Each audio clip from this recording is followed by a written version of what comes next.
want the answer, you've got to ask the question. Do you have an opinion based on if you had to go with your gut, which way it would go? Sometimes you have to ask it over and over and over again. Why?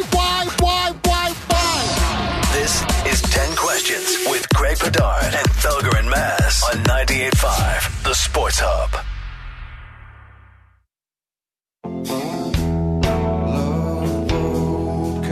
We got 10 questions. We have about 8 minutes to do it, so let's be quick. These are buzzer options that are best of. So really, there's no reason to recap it, Billy. Why don't you just hit one, and I'll give number 10, and we'll start right away. Hit it. I'm drunk. You're gross. Let's go. I like it. Number 10. Was Greg Williams aiding in the Jets' tank with that zero blitz at the end of the Raiders game, or is he just dumb? Intentional or dumb? That's just him. Every offensive coordinator in the league knows it. He got off the field on the previous drive in the red zone with the same type of call. He did it on the play before. That's just who he is. Dumb. I refuse to give him credit for being smart when he's dumb. I don't. Yeah, aiding in the tank. He was the scapegoat, thus the firing. It's full-on tank for Trevor Lawrence, and that finish was further proof of it to me. Agreed. It is something that he does, but I think it's also, I think they're just putting their players in the worst position and hoping they don't succeed. So the coaches are tanking. Next. I'm drunk. You're gross. Let's go. Number 9, take your pick, Greg. Baker Mayfield or Josh Allen? Ooh. I went with Josh Allen just because I want the height, I want the athletic upside, and I'm not getting that out of Baker. Josh Allen, bigger and more athletic, absolutely. For those reasons, that's why I'm taking Josh Allen. Size, toughness, and Mayfield's still a little, hey, look at me. Like, that bugs me. All right, I want to get to Allen later on because if you watched that ball game last night and your eyes weren't opened, I don't know what you're watching. So we'll get to that coming up. But next. Make it rain. Greg, is Joe Judge legit?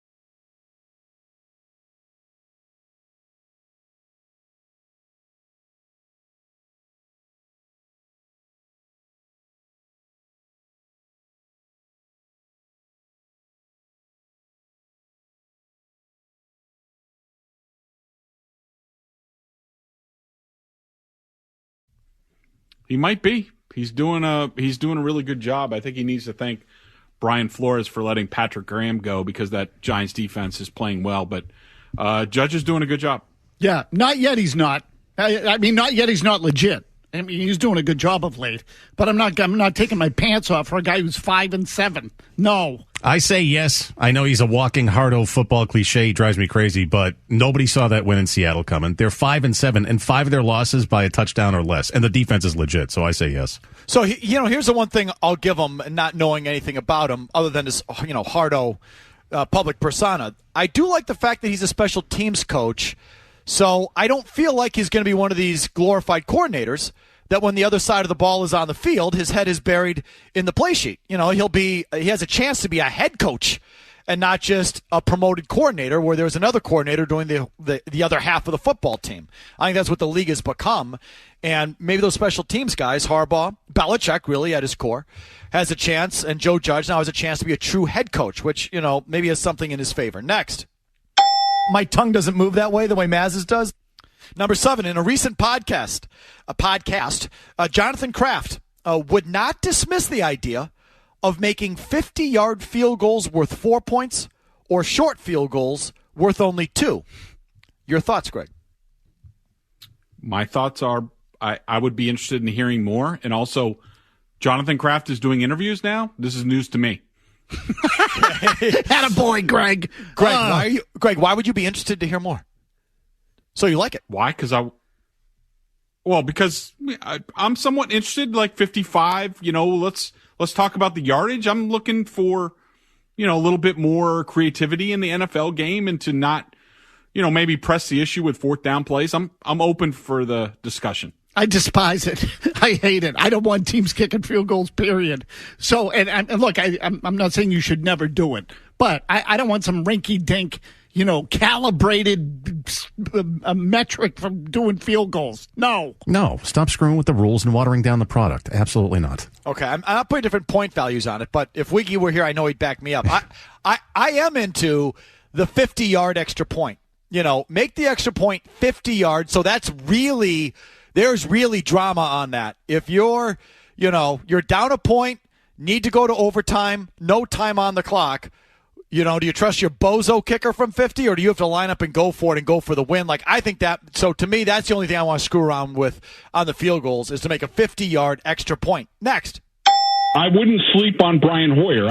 Thank you there, Greg. The Patriots are currently quarantined in their hotel rooms in Los Angeles for the week. They can't leave their hotel room. They can't leave the hotel. If you had to quarantine at one hotel, Greg, and I'm going to allow you to leave your room. You don't have to stay in the room. But if you had to quarantine in one hotel for a week that you've been at before in the course of your duties as a sports writer, what hotel would you pick? I'm going to pick the San Francisco downtown Marriott, where I spent – when I covered the Dolphins played Seattle and the Niners back-to-back, and we spent Thanksgiving week out there, and I had a blast. It was a great time. It's a good hotel.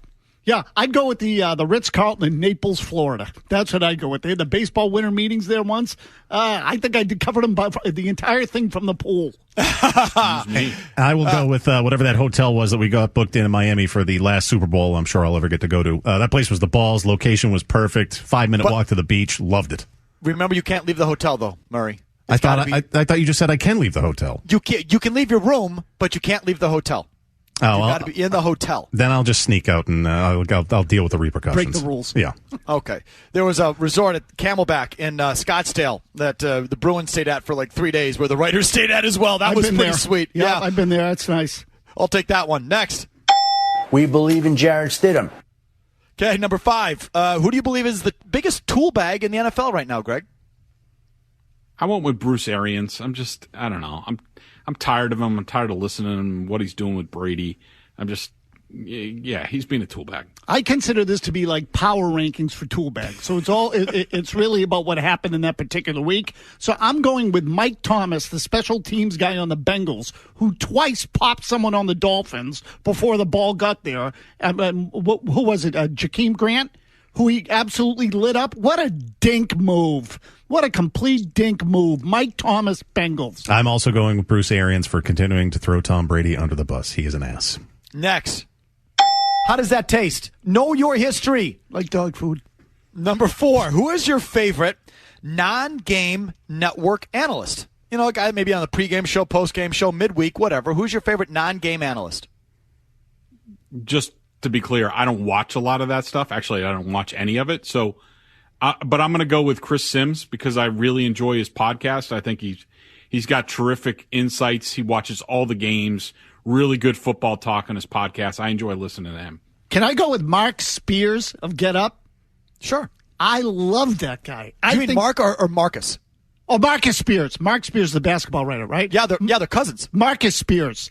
I think he is wildly entertaining. I think he's absolutely great, and he has great insight, too. I think he's terrific. I'll go with Dan Orlovsky because some of his play breakdowns that you'll find on Twitter and that he does on ESPN, I think are really good. Solid. Agreed. And you know who else is excellent on ESPN, who I don't see as much anymore, was Hasselbeck. And I can't remember if it was Tim or Matt. It might even have been Tim. I think it was Tim, yeah.